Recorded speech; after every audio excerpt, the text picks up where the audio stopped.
hemorrhagic encephalomyelitis, or ME. Would you all please join me in welcoming Caitlin?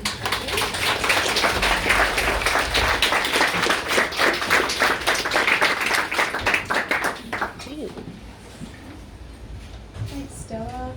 Nailed the pronunciation. Took me 10 years. Right. Okay, it's not made for tall people. I'm going to be reading an excerpt from my book manuscript, Suddenly 80, which is about being young and chronically ill in Australia. My illness doesn't fit into a hero's narrative. I'm not stalled at the beginning of my journey, reluctant to answer my higher calling. I think my mother believes that if I only tried hard enough, if I wanted health with my whole heart, then I would become completely well and step into adventure. She's not the only one who thinks this way. Doctors who claim to specialize in my condition speak down to me. I'm just a spoiled child who won't do her homework. I could have had a full and happy life, but I wanted to pout and say I'm disabled. I have trouble walking because I'm unwilling to run. We're all just reluctant heroes 2 acts away from winning the princess or finding the treasure or whatever glowy thing will keep us from suffering pain again. Each struggle we face only makes us more worthy of the prize at the end. It's an attractive narrative, and having been raised on it, I find it really hard to resist. One complication keeps coming up in my mind though. Why the fuck would I choose this? Like, why the fuck? Couldn't I have repressed my low self-worth by throwing myself into a high-paying job that gave me an ulcer in my 50s? Or like had a really lot of hot sex while I figured myself out? Why develop a stigmatized multi-system disorder at 16 and spend half of my adult life in a sick bed? I have my issues, but I don't hate myself that much. Sometimes what doesn't kill you weakens you and keeps you on the edge of death for an inconceivable length of time. You will not be dead, but you may wish for it, for a decisive end to your suffering. Every cell in your body will be screaming, "Dissolution is near," and it will continue like that for hours, for years, but the piercing scream will never fade in potency. You don't get used to it. You'll continue for a decade with mortality so close that it's in your throat, flavoring everything you eat. Your able-bodied friends will forget because they cannot imagine a debilitating illness without also imagining that it would grow less intense over time, as their colds and flus always do. Somebody laughed, colds and flus. I've got one right now and it's nothing, you guys. The arc of sickness is, each time, a slope back towards health in their understanding of it. Doctors will assume you are exaggerating your symptoms or lying because they too have sloping imaginations. A person couldn't live like this, right? Like surely they'd be dead by now. And I'm not dead, therefore I must be well. I haven't killed myself yet, so I must find life worth living. Maybe this experience of being chronically ill has made me more resilient. But my resilience has only grown in proportion to what I must endure.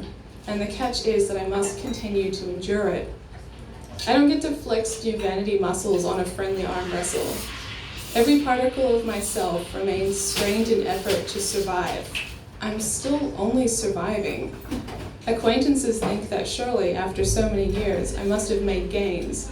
Surely while they were thinking about other things and marking birthdays and starting new jobs and watching their children grow, I was also progressing with my health. A capitalist paradigm has no room for plateaus. Still, the truth is that the only gain I've made is the passage of time, while my body gets older and further weakens under the stress of constant dysfunction. Tomorrow, this condition may kill me, and I will be no stronger to fight death than I was when I was first diagnosed 17 years ago. That's the only binary that's real, by the way, alive or dead. The simplicity comforts me. When I die, something finally will be certain. Nothing in my life has radicalized me against capitalism quite like chronic illness. Constant progress is a lie, you realize when you watch your life stall around you. Capitalist society prefers to talk about a disease like cancer. Cells growing in number, dividing and progressing. It fits into the paradigm of how things work around here. Cancer attacks, invades, colonizes, and murders. So it is a worthy foe for the patriarchs of industry who crave war metaphors. ME is a soft woman's disease. Its patients hover in unrest, our condition fluctuates and often follows cycles. There is usually no definite location in the body to point to and say, here is the problem, because our whole system is sick. Capitalist patriarchy doesn't like this.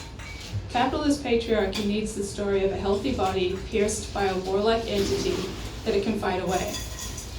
There is either success or death. I wasn't going to include this line, but I'm going to. In the game of chronic illness, you either win or you die. R.I.P. Game of Thrones. But in ME, as in real-life actual cancer, remission is but a tentative improvement in condition. The effort to live well is never finished. Capitalism wants you to take your aliveness for granted and to spend all this given time on earth in productive economic labor. The patriarchy wants you to believe that disease is rare in this perfect system.